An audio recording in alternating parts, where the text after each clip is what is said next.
Hi, my name is Mary, and I'm going to be the mediator of the debate today. Hi, my name is Jan, and I'm going to be arguing in favor of sex selection.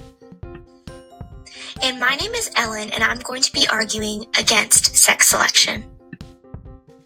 Before we begin this debate, I'd like to lay the groundwork and discuss how sex selection is possible. The most common way that sex selection is accomplished is through in vitro therapy and pre-implantation genetic diagnosis. The first step includes extracting eggs from the mother and collecting sperm from the father. From here, the eggs and the sperm are combined in a lab. It takes about 3 days for the embryos to develop after combining the two. At this time, a specialist can remove a few cells from the embryos for testing. The sex of the embryo is able to be identified through genetic testing at this point. Healthy embryos of the desired gender can be implanted into the mother. After this, the baby develops just as it would have if the egg was fertilized while in the mother's body. The rest of the embryos can be discarded, frozen, or put away for future use. So let's start this debate. Many people who choose to go through the process of sex selection do it for better family planning or for family balancing. The Genetics and In Vitro Therapy Institute defines family balancing as the term for gender selection done for the purpose of achieving a more balanced representation of both genders in the family. Family balancing or family planning will be our first topic of discussion. Jan, you will go first. I think this is a very appropriate reason for sex selection. If someone already has a boy or a girl, only wants 2 children, and decides that they want the opposite gender, I think this is a very reasonable way to achieve that. So then are families that are not balanced, defective, or wrong? If people are paying money and choosing to have a balanced family, it will create a stereotype for what is meant to be or for what is valued. If someone has already raised 2 boys, is it wrong for them to want the experience of raising a girl?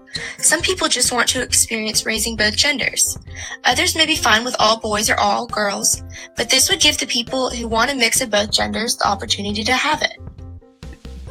If someone decides that they want to experience having a boy, they're probably fantasizing about possibly going to baseball games or buying him toy trucks. Well, what if he doesn't fit their expectations? In the article, The Ethics of Sex Selection, H. Strange makes a good point when he says, children selected for family planning will be subject to an elevated level of pressure to conform to their gender roles. The child is at a risk of being blamed or mistreated because gender balance does not bring to a family the happiness and satisfaction promised, or because they do not wish to perform the roles they were created to fill. I think you're making a lot of assumptions about families by saying that they wouldn't accept the child for who they are. When you put time, effort, and a lot of money into things, you have expectations. That goes for most everything in life. Okay, let's move on. Some people ask, when will it stop? Referring to making decisions about the genetic makeup of their child. I think that's the issue. It won't stop. People will then want to choose the color of their child's eyes, hair, or other physical characteristics. Just think about how messy and invasive that would get. People could then choose which embryo to implant based on what they want, essentially designing their babies. People can already choose to have those things. You can get colored contacts or color your hair. People get plastic surgery and work out in order to alter their appearance. What would be wrong with doing this at the genetic level? I just don't think it's ethical to essentially pick and choose what characteristics your child has.